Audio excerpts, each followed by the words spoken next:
Moshi Moshi, Jadis. Yeah, I'm still working on my accent. Anyways, how's it going, guys? I'm Jay McConey, and this is gonna be my official AJATT log channel of sorts.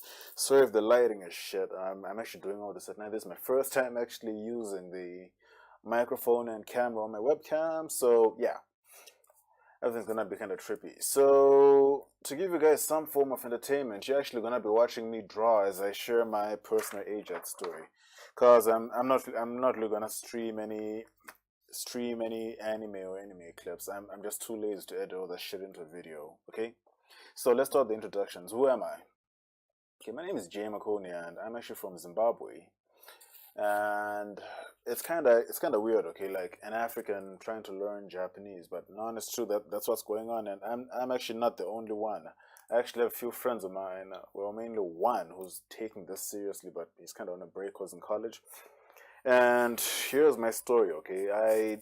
I discovered Japanese when I was like discovered the language, first heard the languages in anime and whatnot when I was like 16, 17 there. When Animax decided to show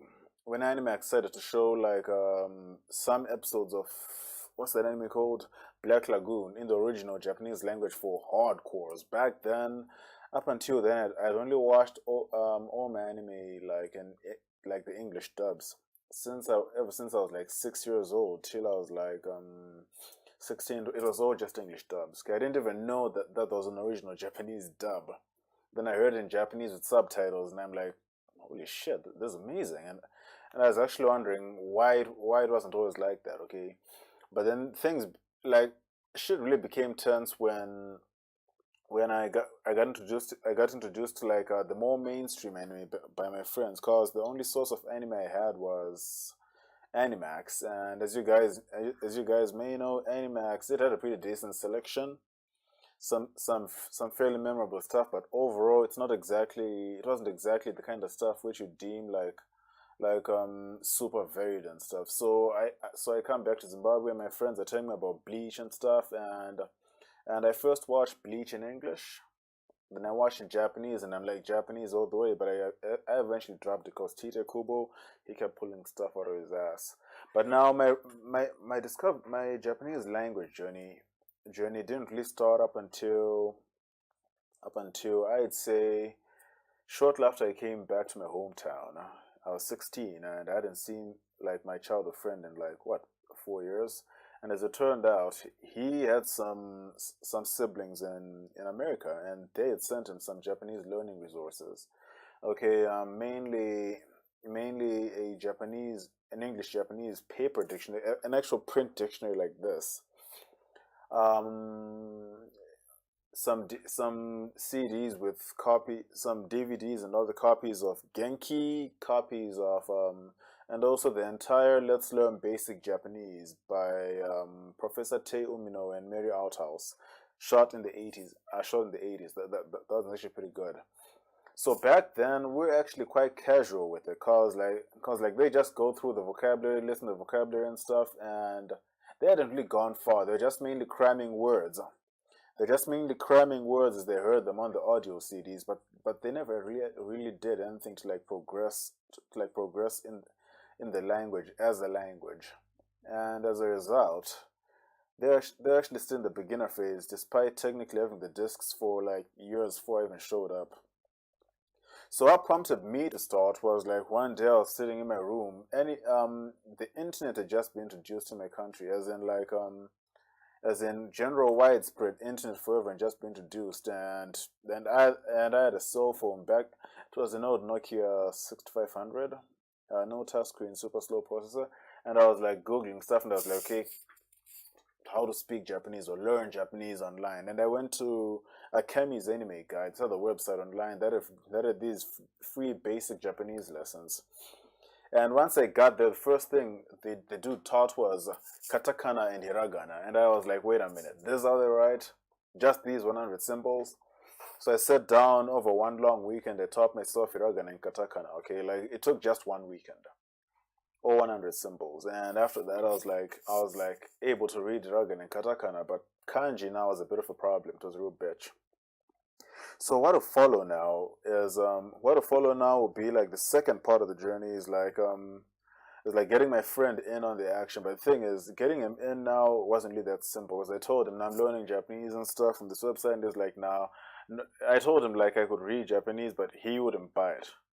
Okay, because he thought the language was like so complicated with all the calligraphy and stuff, and until one day, like he had a Dreamcast and he had some original Japanese copies of some games that were released only in Japan, including an old copy of FIFA.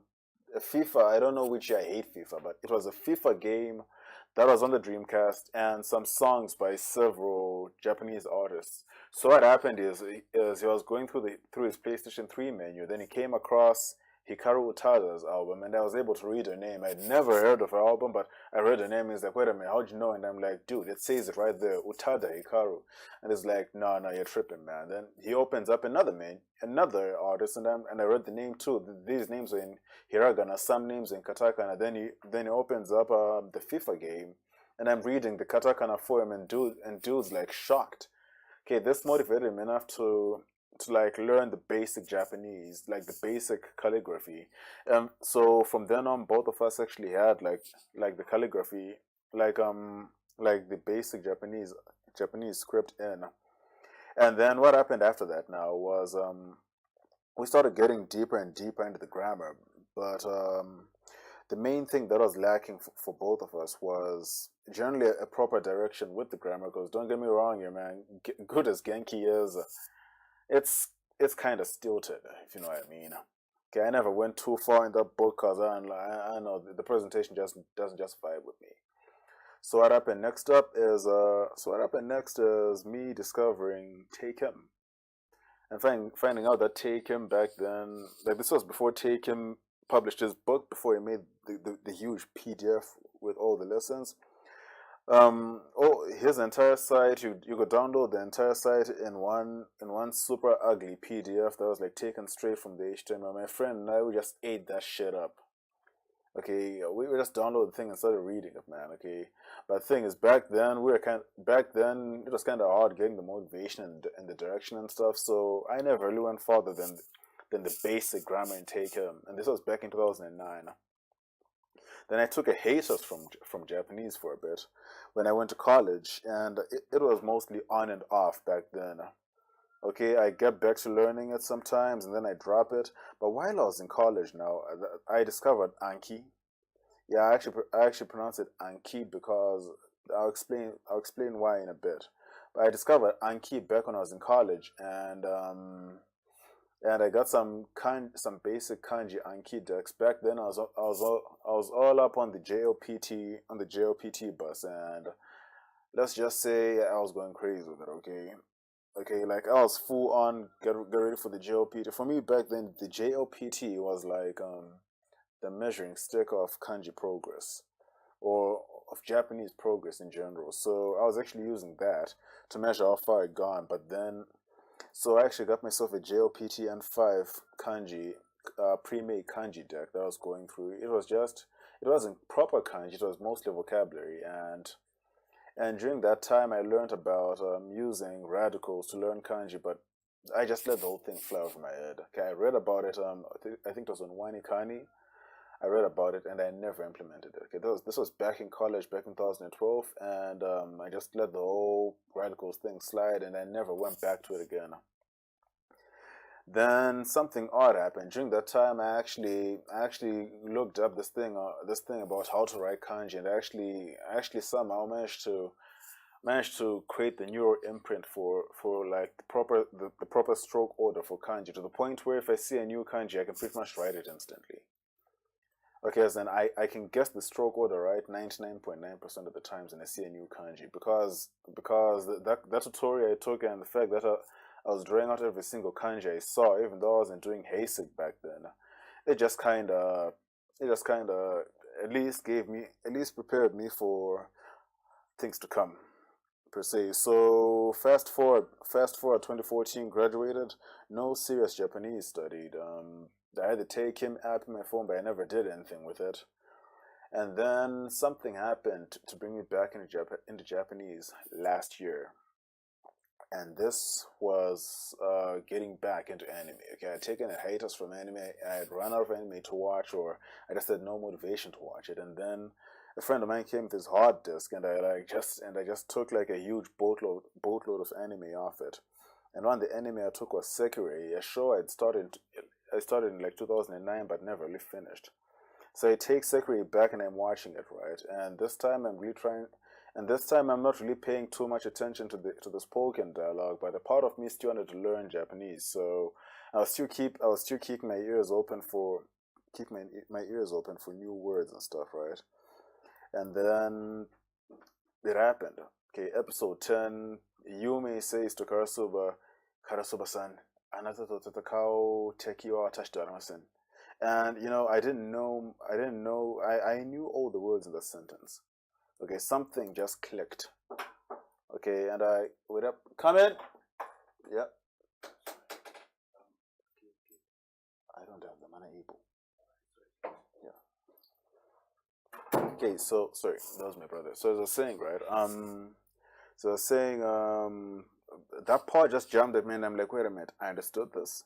So all that stuff I'd learned about Japanese all those years back actually did help, and I was actually stunned by that. Okay, I was so stunned by that I actually started to seriously start taking up Japanese again. But this time, this wasn't gonna be some hobbyist thing or some some casual thing. No, this was actually gonna be the absolute final time I take up Japanese, as in I was gonna take up Japanese this time to become fluent in the language, but I had no idea what to do.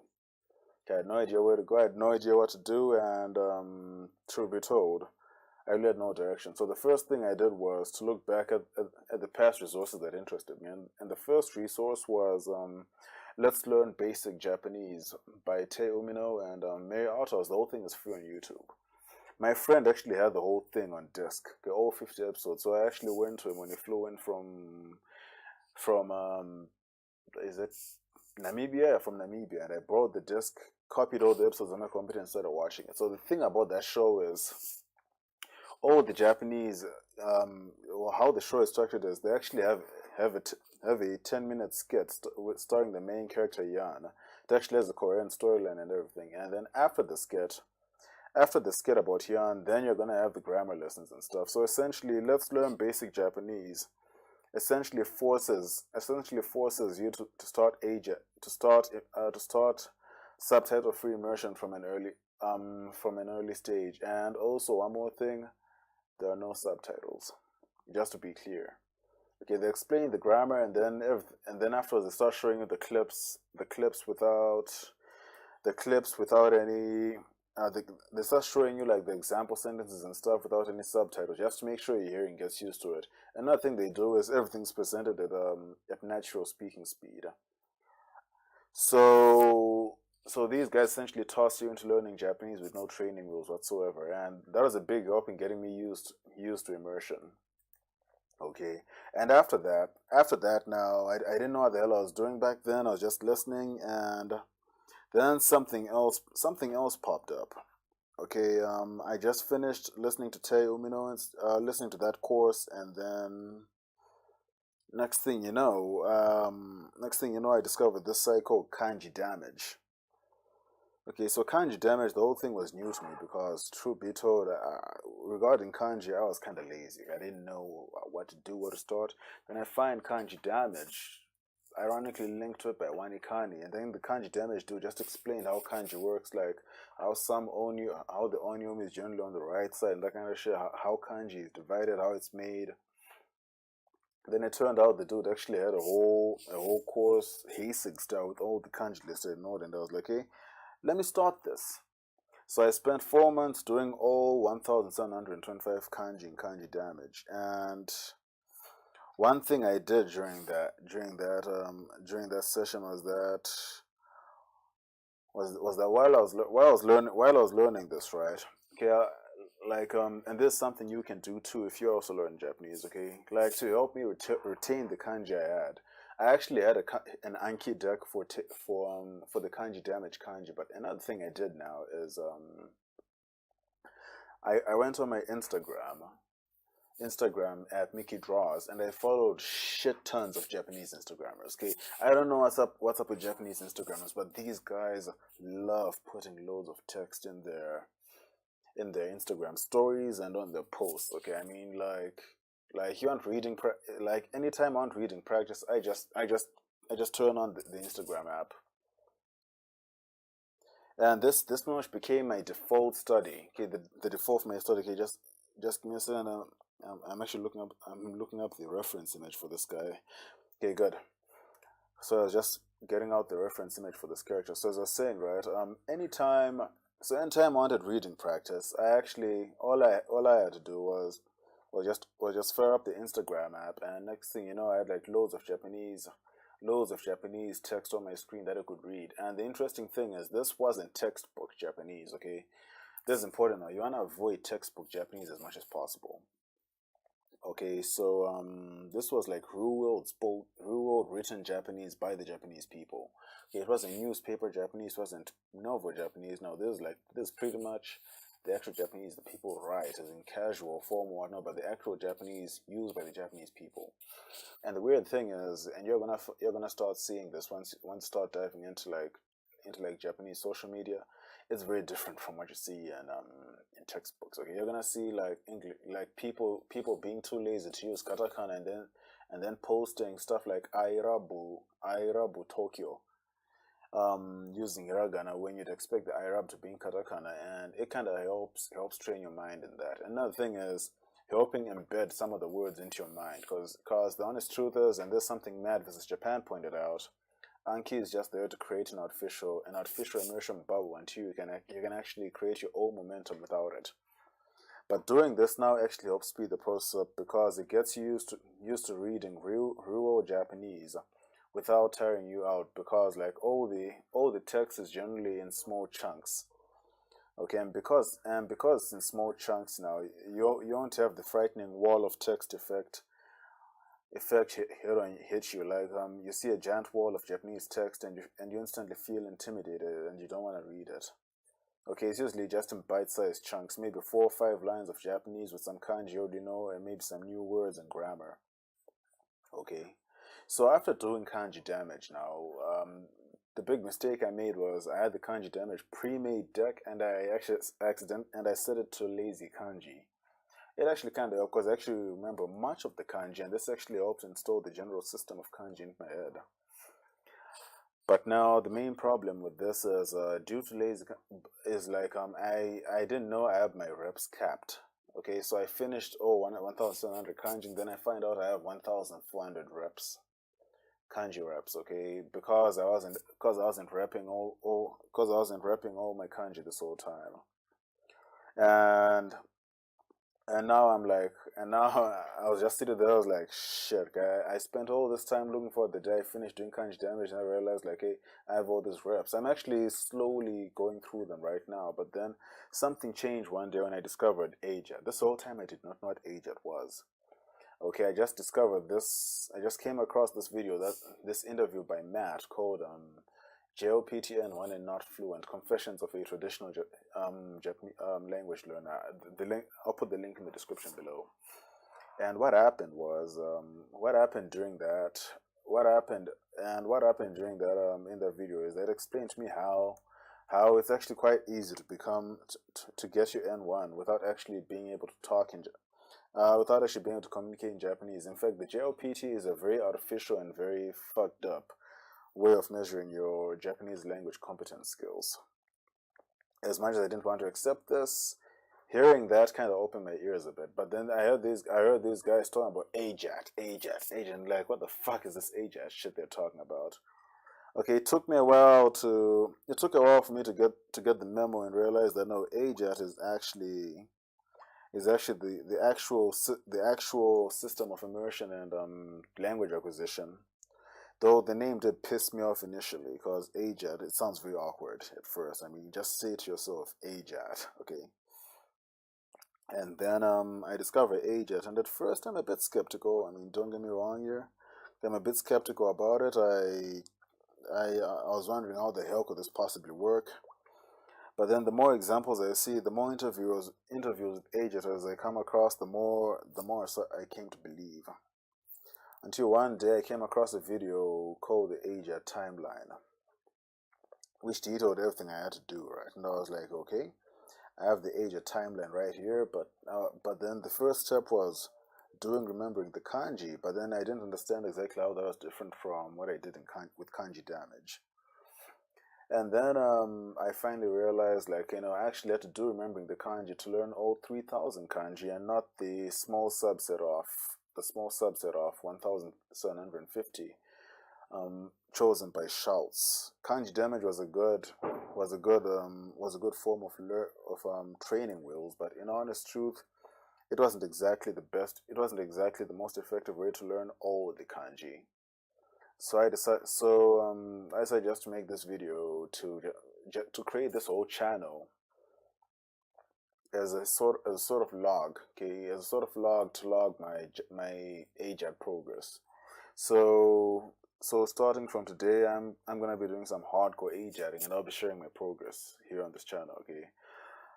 But before we get too far, let me just share with you guys where I currently stand. Okay, as for RTK, I have the kanji list. I already created and I have the list of radicals. Okay, I'm renaming some of his radicals because I don't want to lie. Okay, some of the default radical names from ASIC, they're insufferable, to say the least. Okay, they're like they're unbearable.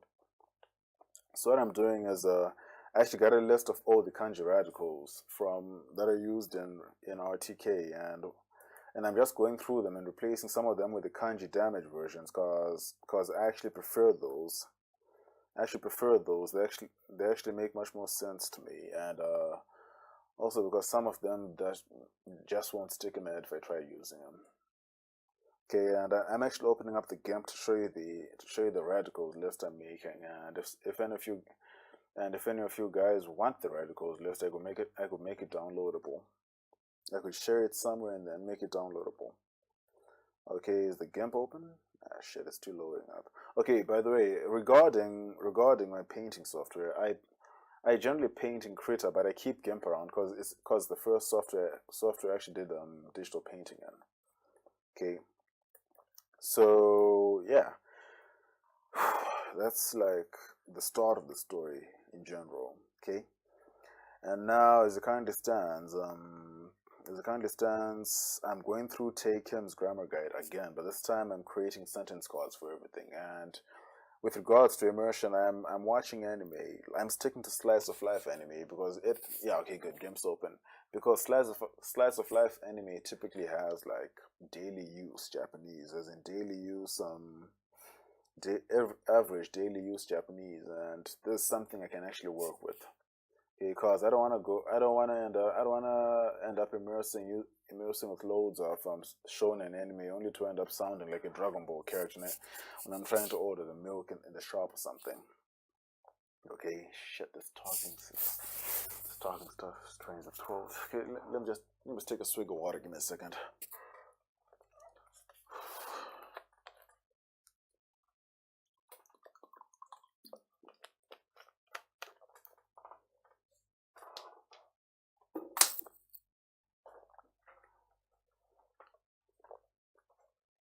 Okay, good. So here's an example of some of my customized radicals. I think I'll actually make a proper video about this sometime. But this is just a general intro. Okay, I have the whole radicals list from ASIC, and I'm replacing some of them with with stuff that makes sense to me. For example, the straightened hook actually makes more sense to me if it was called a loser because it looks like an L. The divining rod, I prefer strap-on dildo because don't get me wrong, this thing looks like a strap-on. Okay, what else here? Bound up small. Okay, bound up, it's called wrapping kanji damage, so I think I'm gonna change that. But bound up small is called fishhook in kanji damage, and I prefer the distinction to avoid any confusion. Then the umbrella is called the peaked roof in kanji damage. The saber, I decided to call it lightsaber. In kanji damage, it's treated as a mutant of the in kanji damage, this is actually called the sword, but I decided to call it the lightsaber because as you already know, I'm not new to kanji. Okay, I'm already familiar with most of the Joyo kanji, and how the onyomi is generally narrated and stuff. So none of this stuff is new. I'm simply gonna have to write down the stories I already made and putting them into my own kanji deck. Okay, then this one here by one side, I'm calling it Naruto because it looks like the katakana na, and all my stories that use that radical actually have the Naruto. Then arm, I'm calling it skipping legs. Reclining, I'm gonna be calling it the rifle. The snare, I'm gonna be calling it the pirate hook. Though these last three are actually from kanji damage as is. The turtle, I'm actually gonna be calling the macho guy with two dicks because that's what it looks like, to be honest. Then never mind, I'm not gonna say that. The walking legs, yeah, they're gonna be called Gentiana. Okay, the reason why I call this one Gentiana is because Gentiana is a character from Final Fantasy 15. She's a plot important character, and so this radical was described as the director, and I just thought director, someone who leads. Gentiana, good, and it actually fit in very well with, let me just hide that. Let me just hide that. Okay, before I end up offending too many people, though generally I'm very offensive. Yeah, I'm actually still renaming all these. And the full list, I think I have it ready if enough people want it. Okay, discard changes because I want to save that shit. Okay, back to the main painting. So that's pretty much where it is right now. Okay, and then there are the tools. Now, some of you guys may be wondering, am I taking any courses? And the general thing is, no, I'm not. I'm not going the course route, but for those of you who are wondering, okay, but are there any courses I'm considering? And I'm like, and I'll just admit, like, there's really only gonna be two. Okay, first off, there's Tay Kim's grammar guide, and that one's actually pretty damn good. I like it. Okay, it works. And then the second one is ATTAINCORP's JLPT Udemy training. Okay, this may be more geared towards the JLPT training, but the main reason I got this is because, okay, you can just check out their YouTube channel. It's called Talk in Japan, and it's damn good. Cause, like, here's the thing. Okay, these are actual Japanese people teaching Japanese in Japanese. So these courses now, I bought them off Udemy, then I use Udemy to download them because I hate streaming, and technically I'm not sharing this shit with anyone. Okay, if you don't know where to get this shit, here are the links. I'll put the links down below in the business description. But overall, what these guys do is everything is taught in Japanese. Okay, in the format of the courses, there's an introduction clip, goals, then conversation, vocabulary, expressions, and, like, for example, let me just open on the grammar lessons. Okay, just to show you guys, like, how the general structure is.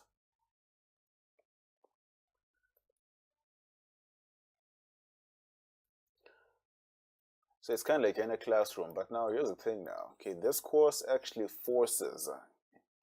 Okay, and also this course is quite video heavy. Okay, video heavy. Like all the courses together. If you take all the courses together and combine them, right, you're gonna end up with well over 1,190 video lessons. But here's the main thing now. Okay, once you get to the N1 level, they essentially force a monolingual transition, as in all the lessons from the N1 level are in Japanese or Japanese subs, except for the example sentences. Now I can't show you any more of this than I have without breaking any copyright laws. So yeah, that's pretty much the current lesson stack I have. So I'd say for the most part that's pretty much it. Okay, so I'll be starting Heisig proper. I'd say come in about 1 week, in about 4 days. Okay, then take him's grammar guide. I'm gonna continue making sentence cards for all the sentences in the guide. Up until I've made sentences for I've made example sentences for the whole guide, and then I'm gonna continue with my kanji because technically I can already recognize and read read pretty much any kanji take him can toss at me in the book. But I'm just gonna do haste anyway to get the remaining 1,600 kanji and to have my own kanji deck. Okay, I mean I'm all with Matt versus Japan with the whole idea that all your kanji must be that all your decks must be made by you and not pre-made. Okay, good. Now, if there's anyone, and for those of you who want to see the completed version of this image, I'll link to it. I think I'm just gonna post this on Instagram. No need to put this on my DeviantArt. And yeah, I think that's pretty much it. That's everything. So thanks for listening to my rambling video. I think I'll just call this the rambling video. Okay, but yeah, this video is essentially my personal commitment to doing AJATT and winning. Okay, what's the date today? As of recording this, this is Thursday, July the 12th, 2018, right? So by 2019, December 2019, I should be fairly fluent to the point where I can actually read light novels and manga. Oh, one more thing, another motivation for this, something I forgot to mention. Another motivation for this is that I want to read the Monogatari manga, like the Monogatari light novels and Sekiro 365 Days Daughter. And I've actually loaded up on loads of raw manga so that I can start reading once I finish Hasig and take him, so I can start taking in new words. But yeah, that's pretty much it. So thanks for watching, guys. I appreciate this, and have a good evening.